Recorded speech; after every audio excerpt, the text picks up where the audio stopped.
welcome to the Backline with Rob and Adam. My name is Adam Colley, alumnus of the Second City main stage. And my name is Rob Norman. I'm author of the cool improv book, Improvising Now, a practical guide to modern improv.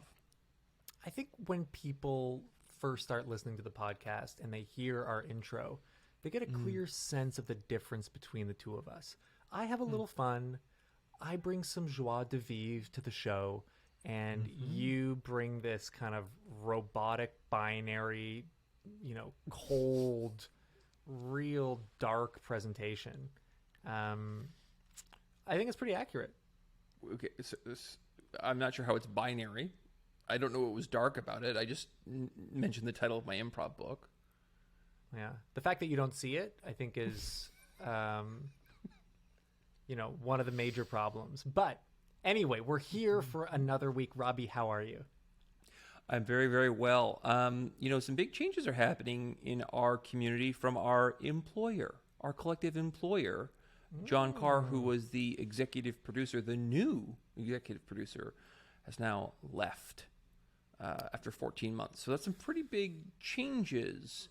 Yeah. The old Second City. Second City's gone through, my gosh, so many changes since the start of the pandemic. Longtime owner and executive producer Andrew Alexander stepped away from the company, and then the company was sold to a video game company. And in that meantime, pandemic was raging, and all of a sudden, kind of the three theaters, Toronto, Chicago, LA, were all virtually meeting. We were all constantly figuring out how to switch from in-person to online, and we had no leader. And John Carr from Dad's Garage in Atlanta came in about 14 months ago and kind of took over that executive role. And unfortunately, sounds like John has had some personal changes in his life and felt the need to step away. So our friend Carly Heffernan from the Toronto Second City, I got to share the main stage with Carly. We'll be taking over his role as the overall executive producer. We're not sure if that's going to lead to a new person coming into the Second City or if Carly will maintain those roles. But I want to give a shout out to John and hope everything's going okay in his life, and wish him the best in whatever it is that comes next. Other than Andrew Alexander, was Andrew Alexander Canadian? He was, right? He just moved. He was he was a cab driver in Toronto, and eventually got involved with the touring when Second City Chicago started touring. Toronto seemed to be like the number one place that they were finding success, and so Andrew thought it might be a good idea to franchise Second City and bring it to Toronto. And so he ran the Toronto location until about 85. And that's when he kind of, this was post SCTV, so he, I think, had a lot of money, a lot of clout, and around 85 took over as executive producer of the whole company. So this is the second time in our history that a Canadian has taken the reins. Right, weird. What will that mean? Ooh, I think the main thing is going to be that now in the Chicago main stage and training center, they don't call them the bathrooms. They're going to be the washrooms, because that's how Canadians say it. Center is spelt with a T-R-E. And other than those two things, I think it'll be the exact same. When you go to direct in Chicago, no one makes fun of your O's. You'd hope. I don't think that's going away. It's very funny, the Canadian-American dynamic, because I think especially now we are, like me being in LA, but also any kind of virtual work that you do or when we tour, Rob, it does seem like the dynamic between Americans and Canadians, that it's quite okay in an American's mind to simply make fun of a Canadian's accent. Where it's like you would not have like an English person in your class and just be like, yeah, you said the word's weird. It's very strange. Yeah. Yes. Yeah, there's a kind of ownership I feel like Americans have over Canadian culture, where it's like, oh, well, you're one of us, so we're gonna ridicule you. We're allowed to. Yeah. But anyway, big changes at Second City, so we will keep you up to date if any other news comes out. But, I mean, for the betterment of everyone, we hope that things all work out. Mm-hmm. Who will be next? Who will be next? Who knows? Rob, your personal life, what else is going on? I haven't seen you in a bit. I've just been reading out those news articles about John Carr. That's all I've been doing. Oh, wow. Okay. That was my thing. Yeah, very, very cool. Very interesting. But Rob, you and I have toured, and now that things are opening back up, we're touring again. We're getting to hang out with different people. And one of the places that I got to tour to during the pandemic was Cincinnati. And Cincinnati has a really cool improv culture, and the theater there it's one of my faves because of how intimate it is and how excited the community is there at Improv Cincinnati. And Colin Thornton, who runs it, a great improviser, great artistic director, wrote in with some questions, and I wanted to throw them your way and see what you think, because it's a topic that I don't think gets discussed very much, and I feel like people haven't really thought of the differences. You ready for this, Rob? The differences between a coach and a director.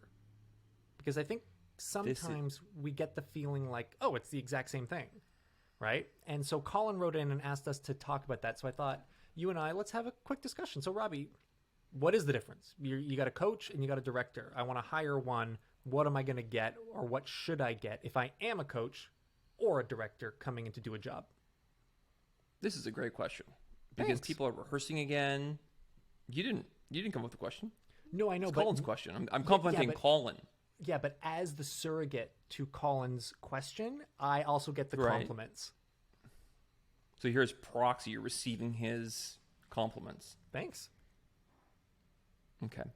Well, I think it's a great time because people are returning to in-person live rehearsals again. And so maybe you're thinking about hiring a coach. I think there are 3 different jobs that are very similar, but I think they kind of work a little bit differently. The first one that we probably would all know would be the teacher. So you're an improv teacher, you know how it works, Adam. You show up, you have a curriculum, you tell people what to do. Most likely the people who are in your class don't know the thing that you're talking about. They have 0 experience. So if it's a Herald class, you expect them to have little to no experience. You're starting from the beginning. You're the expert in the room. Your expectations for those people are quite low because they're just figuring it out. So there's lots of room for failure. Teachers get paid. They get paid an hourly rate. That's something that's important for being a teacher. That's how most of we as improvisers make our money is through training centers. Director is another job that you would probably know if you've ever been in a theater production. This is someone who has absolute authority. They could be getting paid or could not within the improv world. And basically, you're entering into a space full of professionals. These are people who may know more than you about the particular topic. So, for example, you could be directing Sir Patrick Stewart in a movie. Well, he's a better actor than you, but you know how the cameras work. So you are going to tell Sir Patrick where to stand. You're going to figure out what the lighting cues are. But for the most part, you are relying on their expertise. So it would be very weird.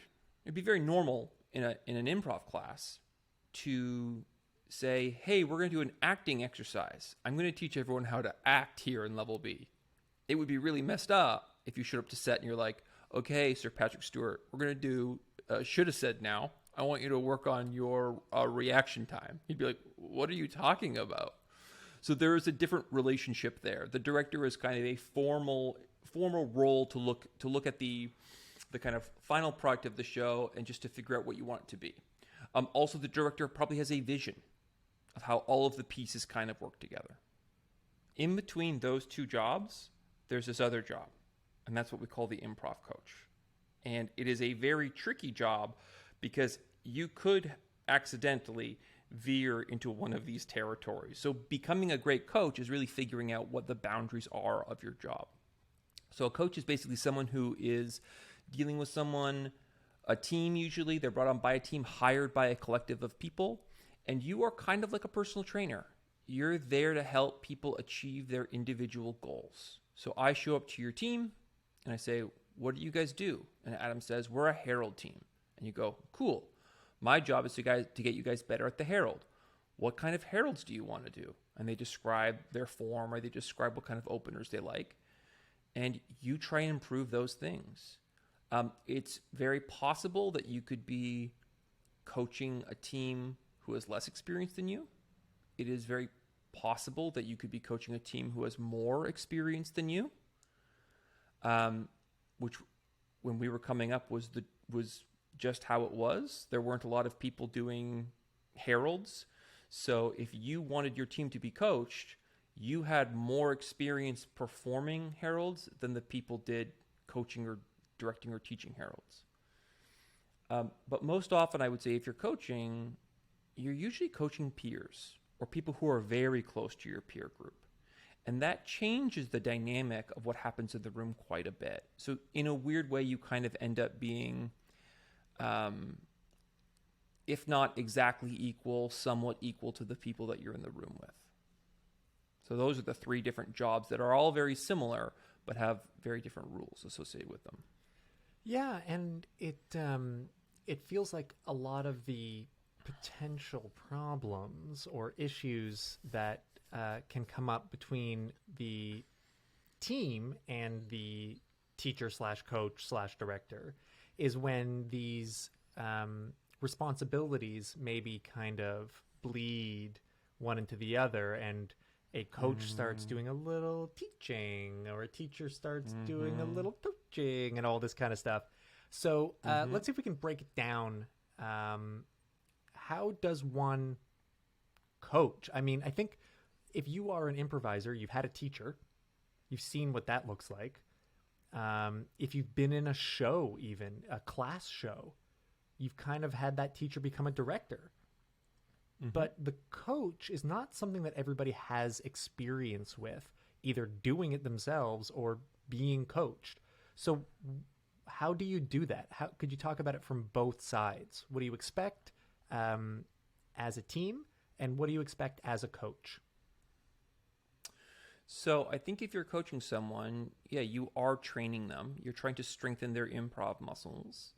But I would say your relationship is that of a barista at a board game cafe. That's how I would describe your job. Okay, hold on. I asked how you coach an improv team, and you took me to a board game cafe, which sounds like the worst location ever. How? How are we going there? What do you mean? You don't like board games? Going to a cafe and playing board games with a bunch of other people playing board games? No.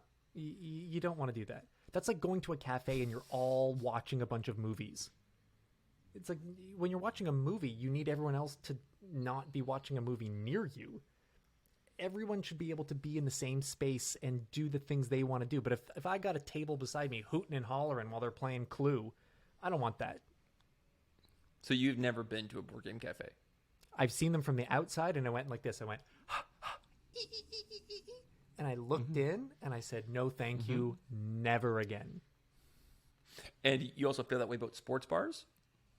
Actually, yeah. Okay. I don't want to watch sports at a bar with a bunch of people. I want to watch in the comfort of my home, watching the game I want to watch. Anyway, please continue. Okay. So imagine you go to a board game cafe or whatever you're into, a drum and bass cafe or whatever. But for this example, it's board games. And there's a bunch of board games on the wall, and you don't know all of the rules because you haven't bought and played all these board games. So you sit down, you pick a box that's interesting, you sit down, you open it up, and there's all these pieces, and you're like, well, what do I do? And then your barista, John, arrives. I was like, are you waiting to name this fictional barista? Yeah. Yeah, and I reached through the ether for a couple names, and I was like, no, those don't feel right. And then I found John, and that felt right. So that's what that pause was. Cool. So John is his name. He's a barista. He goes, hey, what's up? What's up, cool dudes? You got this board game here? Let me tell you how it works. You do this. This guy goes over here. It's a lot of fun. Let me give you a little hint on the strategy. Go for the pirates. It's my favorite way to play is with the pirates. And then he walks away. And everyone's left with these instructions and these rules to try and have this experience. But John's not sitting there as the referee being like, you cheated, get out of here. Like, oh, why would you do that? Oh, you're so frustrating. That's kind of what the job of the coach is. You have these activities, you have these games, you have these exercises that you're going to lead your team through, and you are setting them up for success. You're telling them what the exercise is, you're allowing them to play, and then afterwards, you're going to help facilitate a conversation to have the team speak to what it was like experiencing it. Now, it's also possible if you're doing things that are a little bit more open, like a herald, or if you're doing things like scenes, this is incredibly valuable because you are kind of sourcing how does the group feel about this. So, for example, let's say I'm coaching a team and we're doing a herald, and you guys do a monologue opener. That's good. It's fun. And I go, I'm just going to show you the scene painting thing. Okay, we did scene painting for half an hour. What do you guys think? And you hear the feedback, and some people go, this was so cool. I never thought about this before. I really want to try this in a show. Maybe this could be our new opener. And then from there, you would facilitate a conversation and be like, okay, if the group wants this to be their opener, are you okay if we try it out next show? Great. These are the kind of conversations that a coach is having. So basically your job is to create a curriculum of what you think should happen within the hour or 2 hours.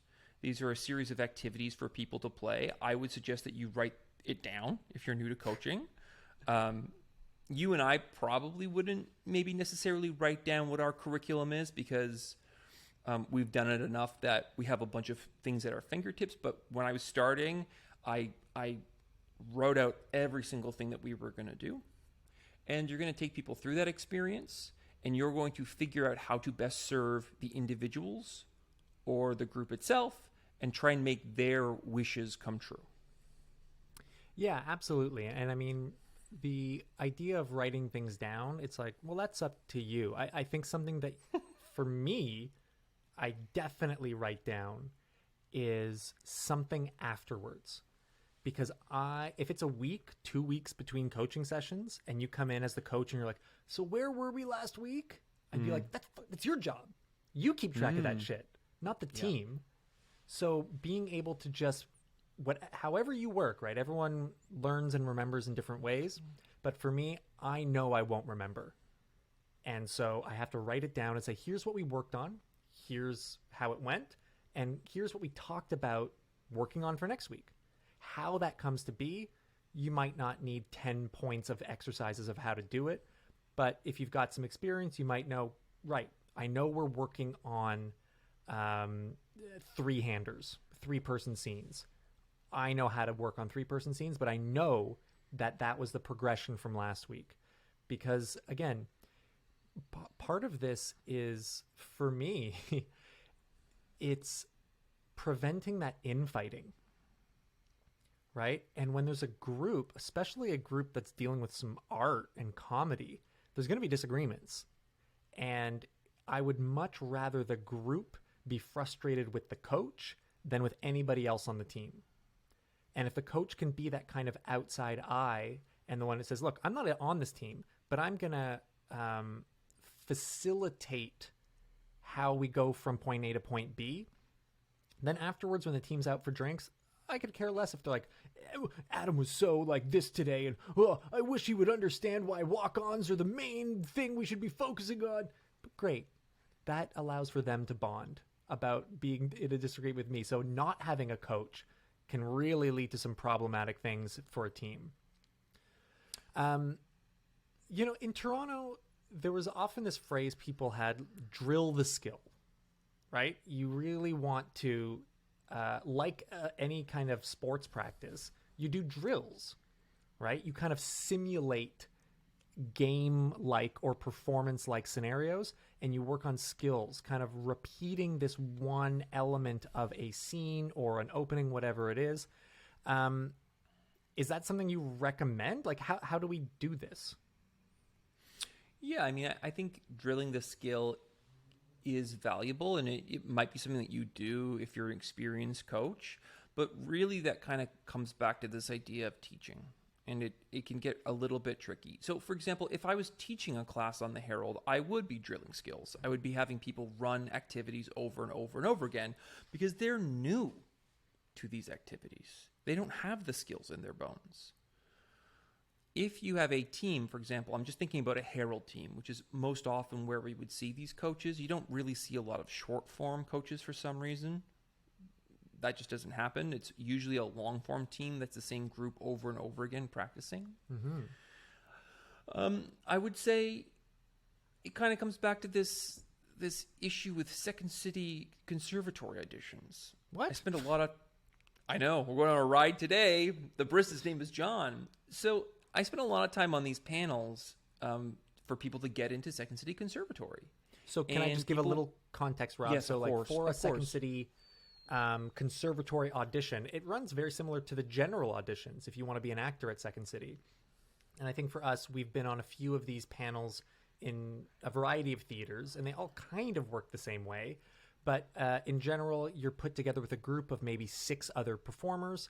The panel would be made up of staff from the training center, directors, alumni, and they would all be given your headshot, your resume, so they would know who's coming in for the next group. And one person there would kind of facilitate this audition. And every panelist would have kind of a scorecard. And at the end, they would combine them all. And that's how you decide how you get into an audition or how you get hired by the Second City. Absolutely. So, unfortunately, because it's such a competitive program, not everybody who's finished the ADE program is going to get into this very exclusive, very prestigious conservatory program. And so you have this problem where you go, well, what do I do with these people who don't get in? I don't want to discourage them from never improvising again. They may have just had a bad audition. So where do we put them? And you're trying to figure out what class you might put someone in so they could build the skills so they could be successful in conservatory. But the issue for me is always, well, if they've taken A to E and they've learned everything we know about improv, everything we have to teach them about improv, what other class are they going to learn that's going to give them new information to succeed at this audition?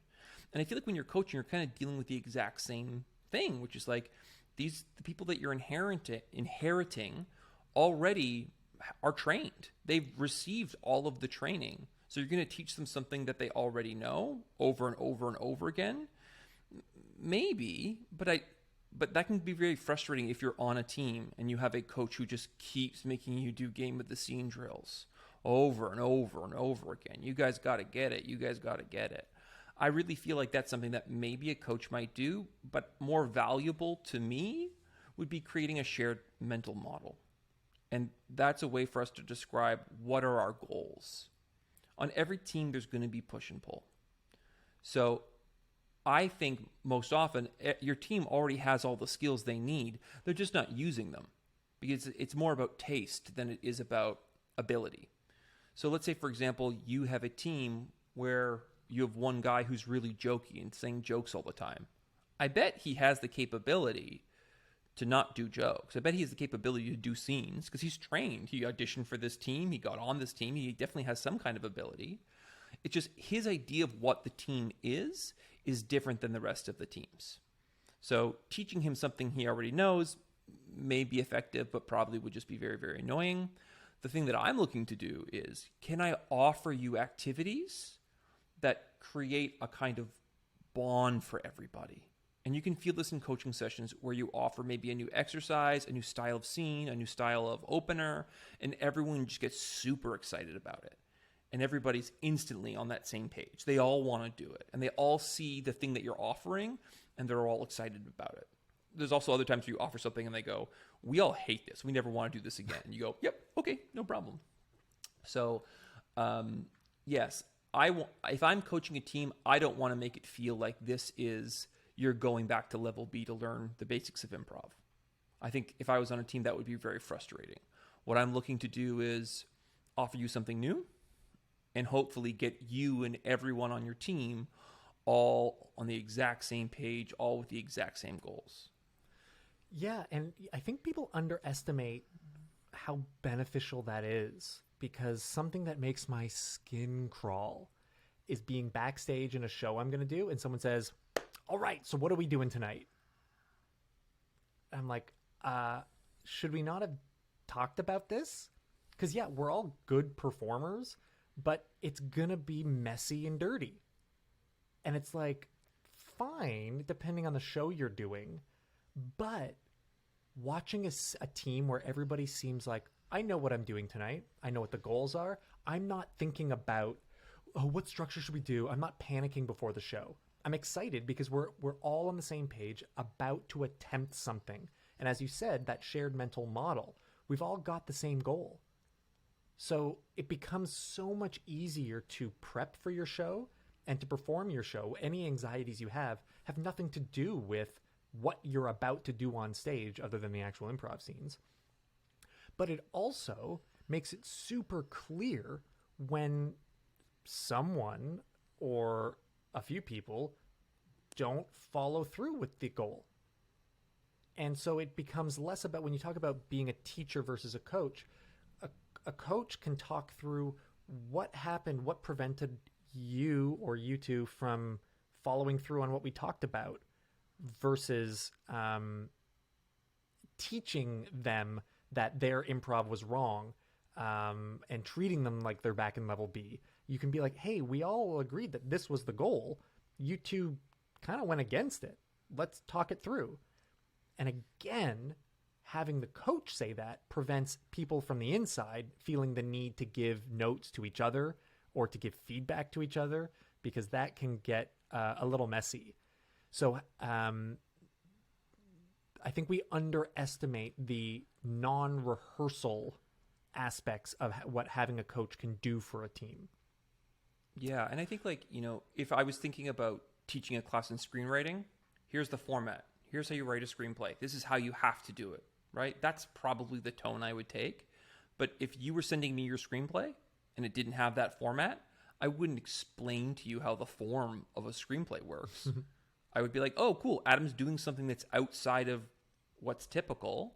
I'd say most successful screenplays, after they've learned the basic, start to do that. A coach should be able to understand what the group wants to do more so than just what your ideas of the perfect herald is. Yeah, I think this is the big difference, right? When you see, I just had a weird nostalgic, like, I didn't expect it, but I had like a little stomach whoosh of, remember thinking like about the barista bit I was doing? Yeah, it kind of made me sick to my stomach. Okay. But remember when, like, we'd go to a festival and you'd look at the workshop page and you'd read the description of the workshop and then you'd read their bio and it would be like, oh yeah, I'm going to this person. They're an expert on physicality. I gotta work on my physicality. And you go there and your mindset is, you are expert. Me dumb.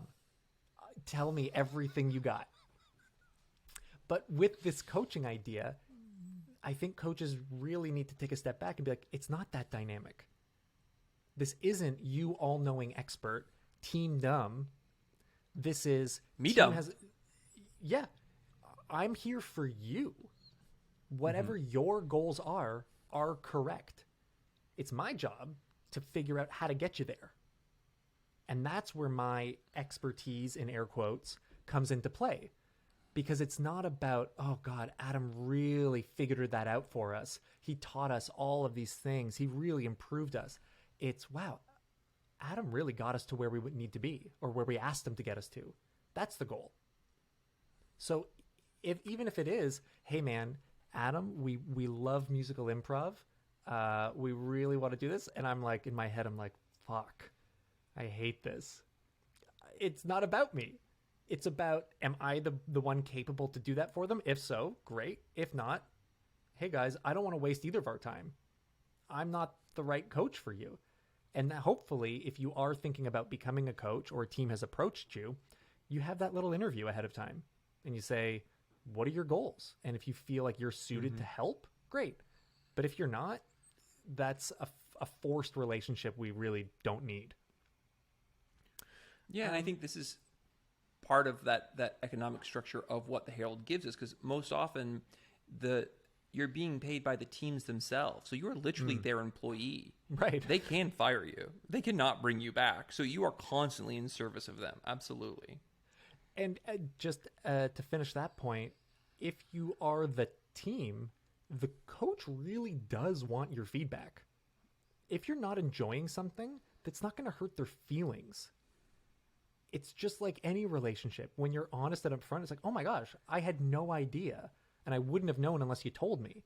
So as a team, feel that freedom to say, you know what, I think we've been working a lot on X, and I think we really want to start exploring Y. Coach is like, thank God, you just made my job so much easier. Now, thinking about this kind of sensitive nature of this relationship, a coach is kind of responsible for notes, right? You do a rehearsal or you do a show, the coach feels like, I gotta say something. I'm getting paid here. I gotta show them that I'm really smart and I know what I'm talking about. So what are your thoughts on coaches and notes? What you just said is very true. I think everyone who's ever coached or directed feels that. I have to prove myself. I have to talk a lot in response to what you've done. Right. Because otherwise you're going to find out I'm a fraud. Right. And that is not true. And all the best directors I've ever met are very careful with the notes that they give. And they give only what's essential because they literally have nothing to prove. The first thing I would think if I was a coach is, do you want notes from me? What kind of notes do you want from me? What do you want me to look at? If I'm directing a show and I have a producer breathing down my neck who has a whole bunch of opinions that they need the cast to know, you don't get a choice if you get notes or not. You're getting notes. I'm getting paid to tell you feedback from the producers, and you are getting paid to implement that feedback. But being on a team is very different. So, yeah, these are conversations that I would have. I would say to individual players, what's one thing that you're working on? What's one thing that you're trying to improve? What are the goals of this show? You guys don't have goals? Can I set a goal for us? Would that be helpful? Like these are all offerings. And sometimes a team might need something like, go do this show and have the most fun possible. Peter, play a weasel tonight. Good night. Have fun. Like during different times during a team's rotation, if you're a team that's been on for 3 years, you're going to go through different phases where sometimes you're going to want to build skills. Sometimes you're going to want to just run the show. If the show's running well, then just get out of the way, let them kill for a while. And when things start to break down, then you can give them offerings that may help them get back on track. So I think setting up the request for notes is important as a coach. And then that way, it's a conversation. Adam, you're working on your physicality. I know in rehearsal you were talking about that tonight. How do you feel like you did with your physicality?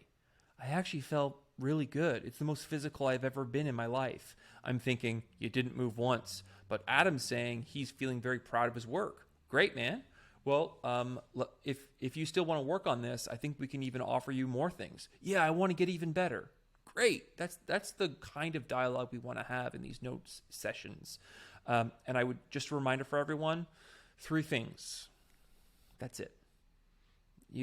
No one can hold more than 3 notes. So if you're giving someone 12 notes, you're screwing them over. And you're screwing yourself over too. The only thing 12 notes to a single person does is proves how smart and good at improv you are and how dumb and not good at improv they are. So break it down to 3 things. It could be one of those things is structure. We have to go back and relearn how the Herald works. That could be one of the notes. But it should be, in one sentence, very easy to explain that someone can go off and work on. I think one of the most beneficial notes I ever got was from our pal Mick Napier, who I think said to the question, how do you become a better improviser? He said, well, first you should die and then come back to life as a human who is better at improv. And I thought, wow. He didn't need to say that 12 times. Simple, to the point. Yeah, the giving notes, I mean, we really need to take a step back and be like, look, is this note for me or is it for them? Because if it's for me it's like watching a movie and then turning and being like, hey, did you notice that Easter egg in there?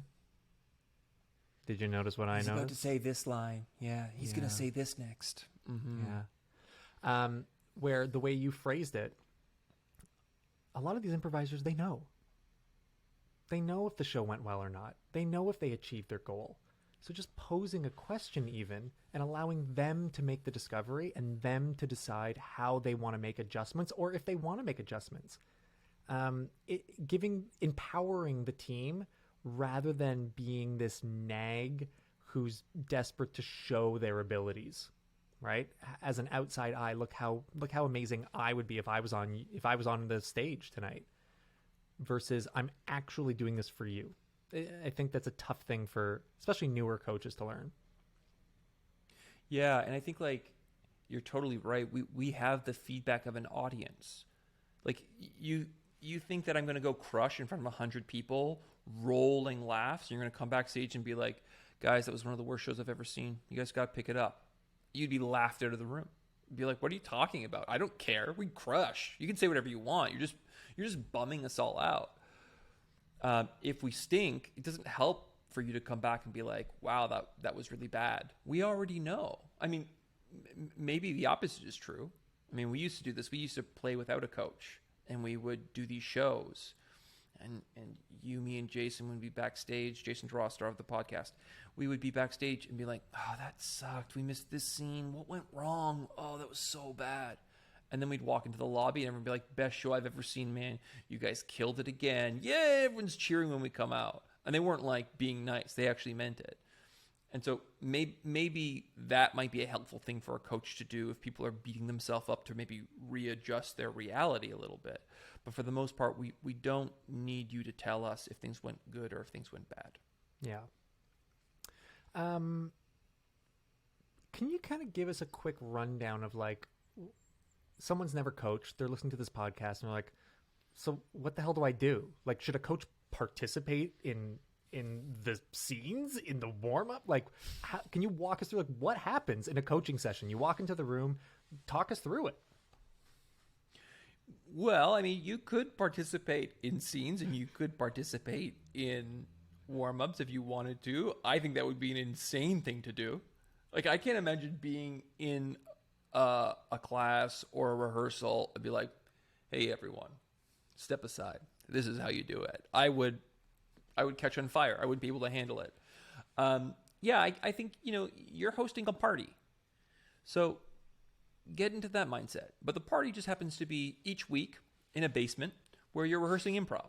So, people show up. There's a fun warm-up game, probably, something that's going to bring people together. Maybe before even that warm-up, you have a conversation about the things that you want to do or goals that you might have. Maybe there's notes you want to take up. After a conversation, after a warm-up, maybe you do some scenes or some drills just to focus on things that people are looking at. And then usually I like to end with some kind of performance piece. So if you're working on a herald, we'll probably do a herald. And then if there's time at the end, I like to just do something that's just gangbusters fun and funny. I want everyone laughing. I want tears streaming down their face from a joke that Peter did in rehearsal, and everyone walking off and being like, let's go get a drink or whatever. That would be ideal. I definitely have done warm-ups with people if the group is like 3 people there and we're waiting for 7 more people. So I will do that activity just so we don't have to wait forever.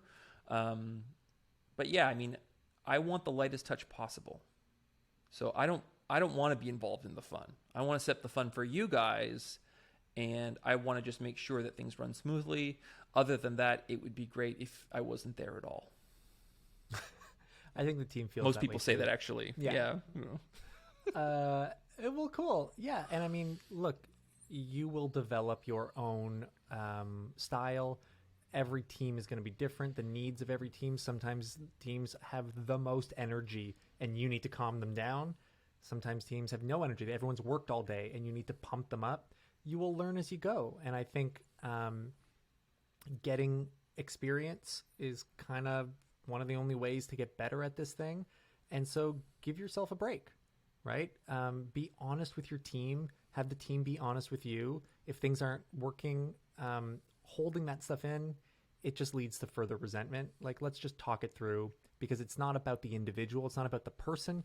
It's about the way the rehearsals are run, right? It's not something we need to be shy about. Rob, any other general tips, tricks, things that people should keep in mind if they are going to be coached or they are going in to coach?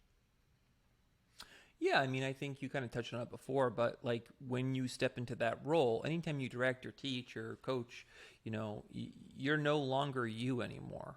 You become an authority figure, or you become some other thing, and it changes your relationship, and people might treat you differently, and it might be challenging at times because you're not Adam Cawley anymore coaching. You become, a symbol of something. So, you're a high-ranking member of this company, and I want to get on your main stage show, and you wouldn't let me. So I'm resentful towards you.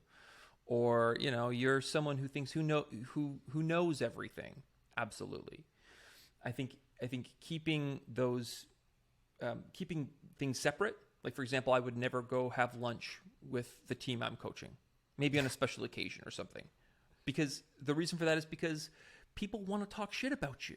You're the lightning rod. They want to say, oh my gosh, I hate Adam Cawley so much.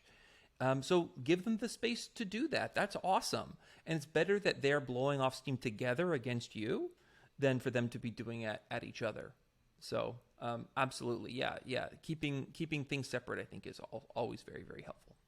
Yeah, and as the coach, remember, they're not really upset with you. They're upset with coach, the person you became when you walked into the room. So be okay with that.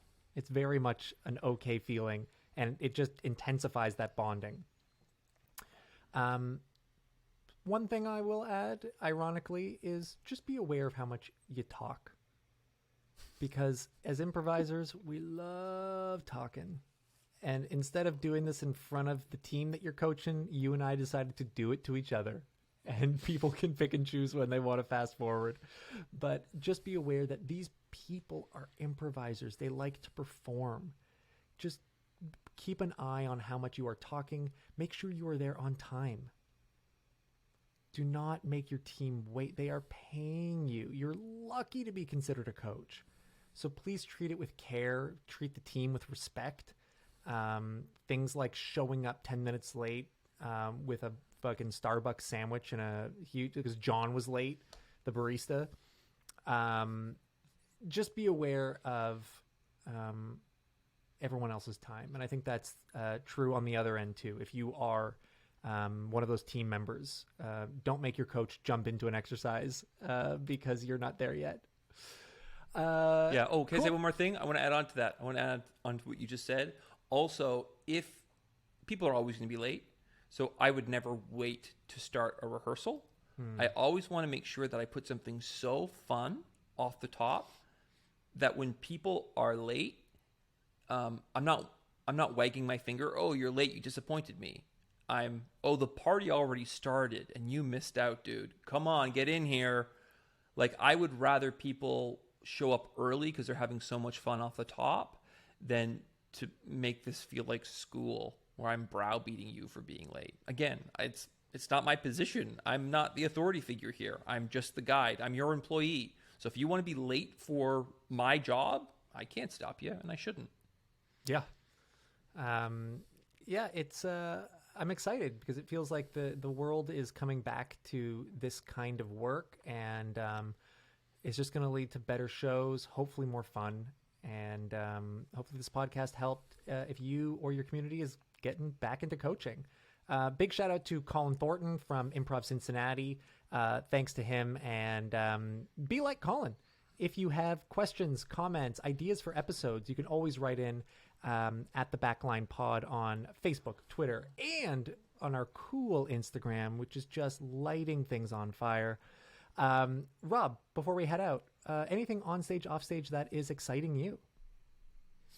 There's so many things that are exciting me every single day, and I'm just thinking about them right want me to now. go And so I first? guess thinking is my cool thing. Just remembering all the cool things that are in the world, and gratitude. Gratitude is my cool thing. Being grateful for the things you think about and thinking about them often. Thanks so much, everybody. See you next week. Okay. Mine is I started performing with a team here in LA called Save Ferris, and one of the team members, Kate Lambert, a very funny improviser from Chicago. She's on the show Teachers as a writer and performer. Anyway, she has found a new way to help get rid of people leaving their dog poo all along the street. LA is full of people walking dogs. Some are very respectful, some are not. So what Kate has done is she makes these signs and doesn't pick up the poo, but she'll make a sign and then put the sign by the poo. So for example, this one that I'll show on the screen really quickly, just like that, it looks like a little placard that you would have beside an art exhibit. Right? You're looking at the painting, and then down in the corner, it kind of says who the painter is and a little bit about them. So this one says, Artist Unknown, Los Feliz. The title is What Neighbors? Turd on Dirt. In this installation, the artist is attempting to transform the perception of rules and the idea of being neighborly, while clearly paying homage to Dadaism's mocking of modern society. With this piece, the artists also developed their own movement, Duduism. And I'm like, what a fun way to shame people into behaving properly, and a nice way to just be creative and in a non kind of confrontational way. I just really enjoyed it. So you can find Kate Lambert on Instagram, and she posts them quite often. So a very cool thing, but it brought me a lot of joy this week. Something for me, which is art, and then something for you, which is street vigilantism. So I was going to say jokes or being funny or clever, but anyway, either way. This It's so podcast angry, is though. brought to you by the Sonar Network. Please head over, subscribe, ring that bell, write that comment. It helps other improvisers find us. As you said, always you can write in to at the Backline Pod, Facebook, Twitter, Instagram. We are back touring. If you want us to come to your neighborhood, send us a message, and it'll give me and Robbie a chance to hang out and hold hands. Robbie, we will see you next week. Thank you so much. We'll talk then. Bye.